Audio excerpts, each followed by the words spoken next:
Good evening. Thanks for being with us tonight. I'm Tim Pham. Tomorrow is a huge day for Spokane Public Schools. Middle and high school students will return to the classroom after nearly a year of learning from home. Tonight, we do have team coverage. We begin with KREM 2's Amanda Rowley. She checked in with teachers and staff at Ferris High School.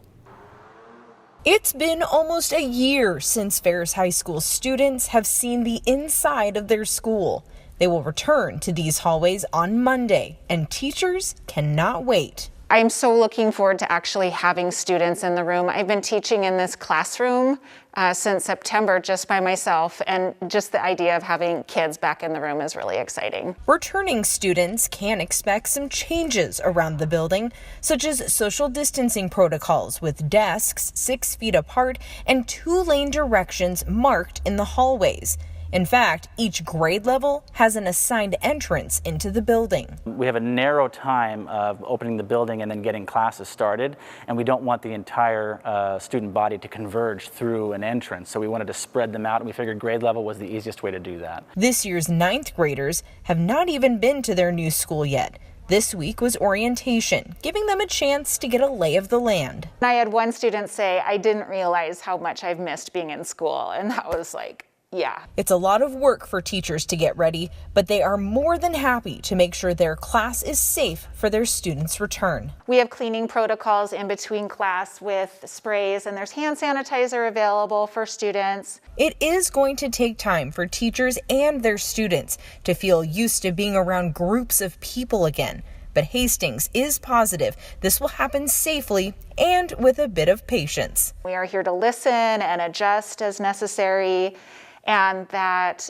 we want to make this a positive experience for everybody. Well, here's what middle and high school parents need to know as in-person learning kicks off tomorrow. So middle school will start at 9 a.m. and end at 2:55 p.m.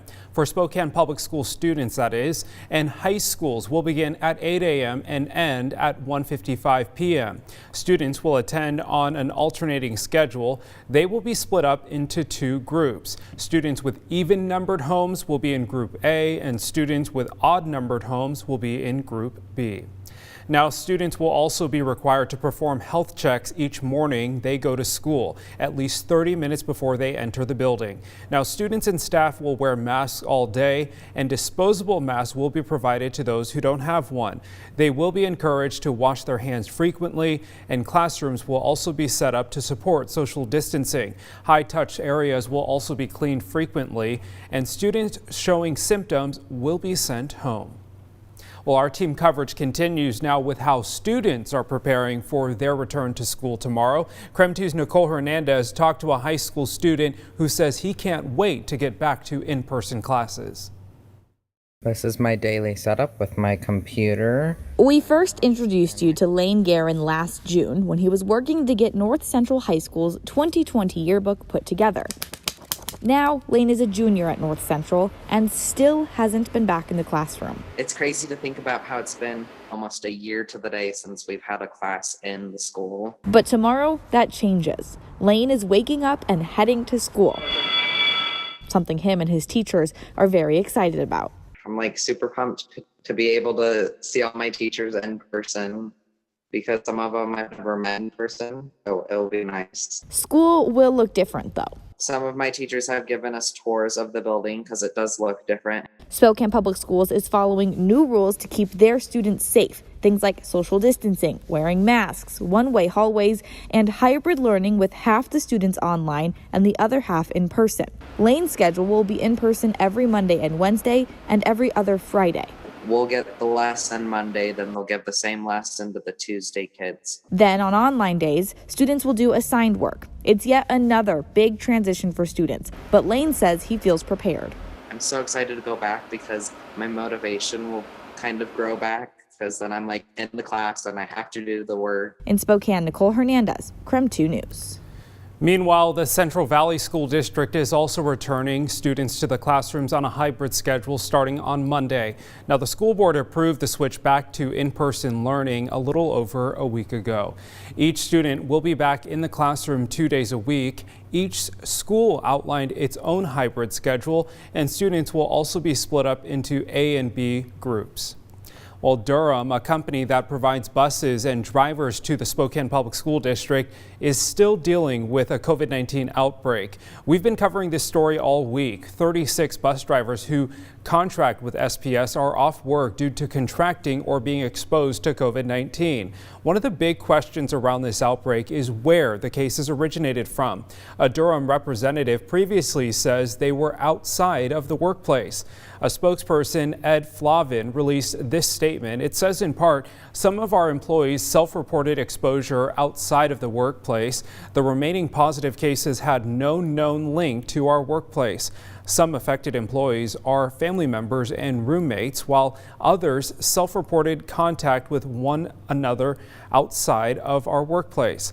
SPS says they are working hard to inform families of bus delays, but since Durham is its own company, sometimes the communication takes time. Flavins issued an apology to families for not being timely on responding to their concerns and promises the company will do better. The health district is working with both the school district and the bus company to get to the bottom of this outbreak. All right, to weather now. Well, unfortunately, we didn't see as much sunshine today, but temperatures weren't too bad outside. Meteorologist Michelle Boss reporting live from home tonight. Michelle, it's supposed to get even warmer though this week, isn't it? Yeah, we might even get a little taste of spring fever by the end of the week as temperatures warm up into the 50s. It's going to start to feel pretty nice out there. As we take a look at satellite and radar right now, pretty quiet day across the inland northwest. We had quite a bit more cloud cover in the far eastern Washington and North Idaho, while in central Washington they had plenty of sunshine, kind of like yesterday. So they enjoyed some even warmer temperatures this afternoon. Taking a look at some of the readings at the 5 o'clock hour, 39 degrees in Spokane, 38 in Coeur d'Alene. Still a little bit on the chilly side down across the Blues, mid-30s there, but take a look at Moses Lake and Othello, upper 50s to near 60 degrees, 50 in Grand Coulee. Walla Walla checking in at 52 degrees. We've had a little bit of a breeze out there, no strong wind gusts, but just kind of overall breezy today. 12-mile-per-hour winds generally out of the southeast and south, 8-mile-per-hour winds in the Coeur d'Alene area, and as you can see, it's going to stay breezy throughout the evening, but otherwise relatively quiet weather, partly to mostly cloudy skies through the evening. No rain or snow, temperatures settling down into the low 30s overnight. Will be a little bit warmer tomorrow with partly sunny skies, 47 degrees, partly sunny on Tuesday, 45, and finally getting up into the 50s by Wednesday with partly cloudy skies. All right, Michelle, thanks so much. A developing story now. A fatal crash at a Post Falls Walmart has Idaho State Police looking for answers. A man died on Saturday after being hit by a car in the Walmart parking lot. On your screen, you can see video of that Walmart where it happened. It's on Mullen Avenue in Post Falls. The man who died was 73-year-old David Mallory. Police responded to the Walmart at 8:40 Saturday morning. They say police were able to talk to the person who hit Mallory. The driver of a Dodge pickup was traveling southbound in the parking lot of the Walmart in Post Falls. He made a left-hand turn in front of the grocery section of the Walmart, striking a pedestrian.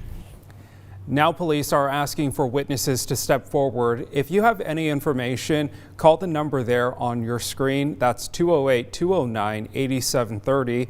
That number will connect you to the Idaho State Police District Office. Well, police have not made any arrest in this case. They say it's an ongoing investigation.